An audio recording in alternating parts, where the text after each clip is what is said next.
There are 4 things that I have identified that I want in my life: nature, freedom, travel, storytelling. Every letter in each of those words ignites my body, lights me up like a little firefly, makes me feel alive. And I'm gonna tell you something. I have not been feeling alive lately. I have not been feeling like I am living my life to its fullest potential. I feel like I've been at half-mast most of my adulthood. We as people can have such high ambitions and such big dreams, especially when we're younger. And then we get beat up by life and we start having our careers and we start seeing what the real world is really like and what people expect of us and how we're supposed to live our life in an apartment, with a steady job, have an acceptable presentation. I gotta tell you, a lot of that right now is not resonating. I know nobody wants to work, so it's not really revolutionary to say, I don't want a job. I don't wanna work in corporate America, but I'm gonna tell it anyways. I'm gonna say it with my full chest. I don't want a fucking job. I don't want to work in corporate America. I am an artist through and through. I'm a storyteller, I'm a performer, and I have so much to give to the world. My potential and my energy is being wasted, is being drained every day in this corporate job. And I have such a good thing going on. I have a boss who is an actor who understands if I need to go to an audition or if I need to change my schedule around. I have people who care about me, people who genuinely care about me. I work in a small company, I work from home, I get to pay my bills, but I'm gonna tell you something, I don't want it. I want the freedom to travel wherever I want, to be able to be in nature, to be able to be in community with others who are very much like-minded. There are things that get in my way, and that is what I'm wrestling with right now. Letting go of this life that I have created and starting on a new path. Things are changing. Things are churning around. I read this book while I was watching a webinar yesterday, The Abolition of Work. And it's an essay by Bob Black talking about how we live in a society where we have no free time, where even when we are on our off time, our free time from work, we are still working.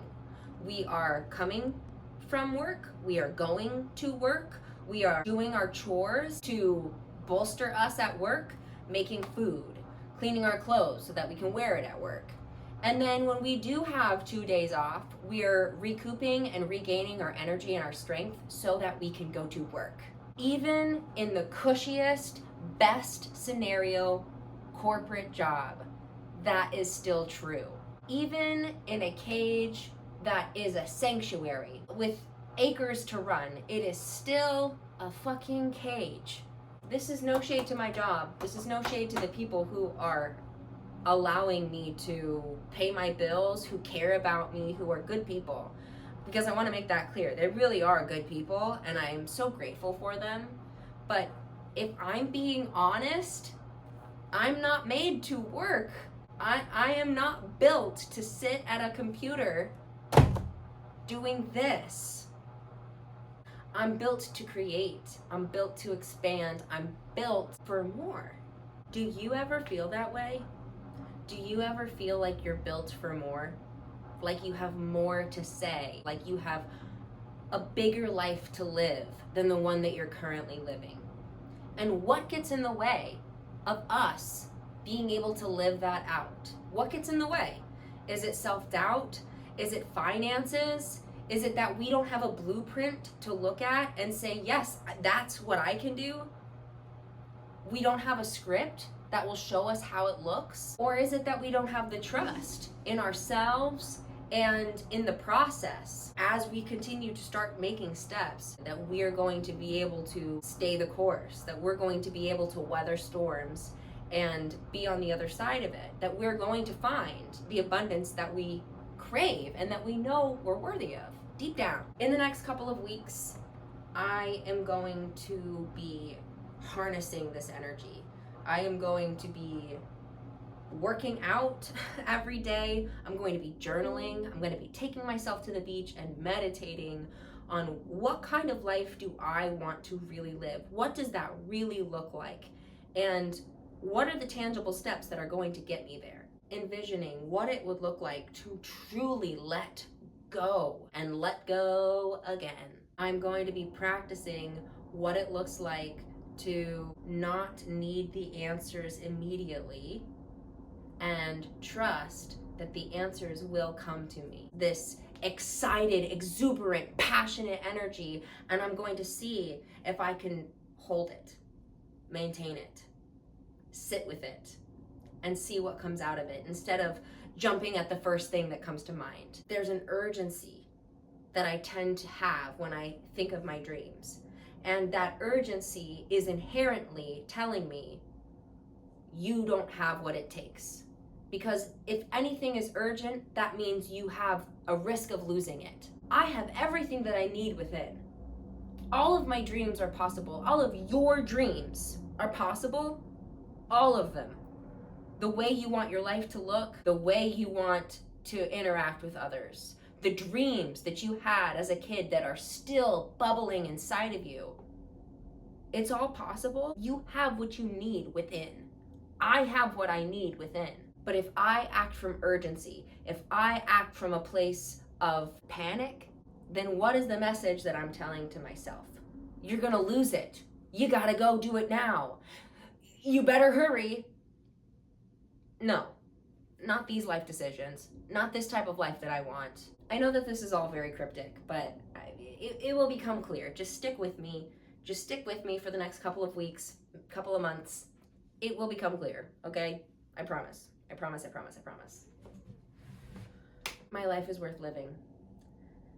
My life is worth investing in. It can feel frivolous in a late stage capitalist society to say, I'm an artist and I don't want to work.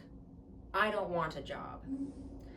I want to spend my time in nature, connecting to the earth, connecting to others, and connecting to my creative endeavors. That can feel very frivolous and silly, childish. It's not. It's not. It's just thinking differently.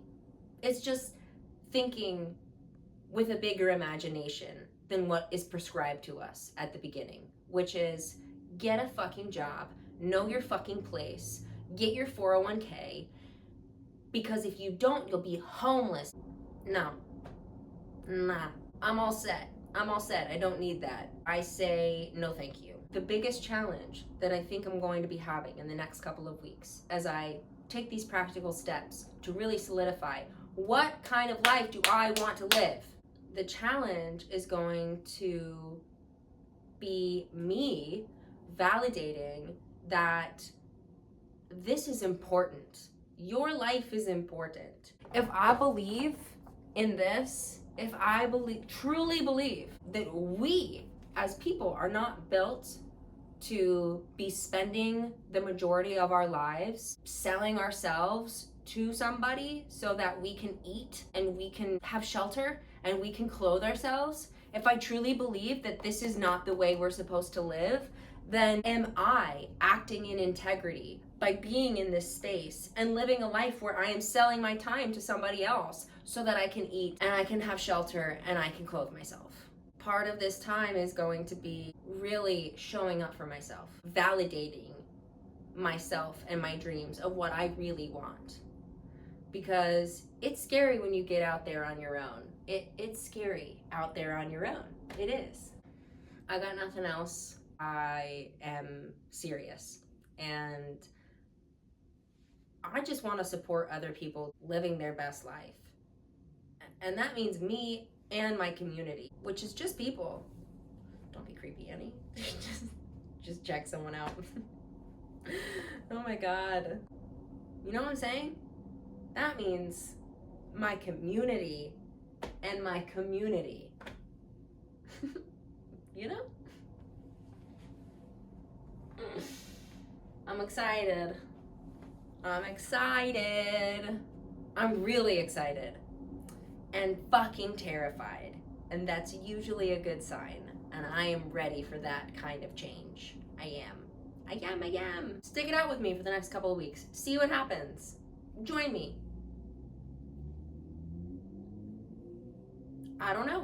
I don't know what will happen. We'll see.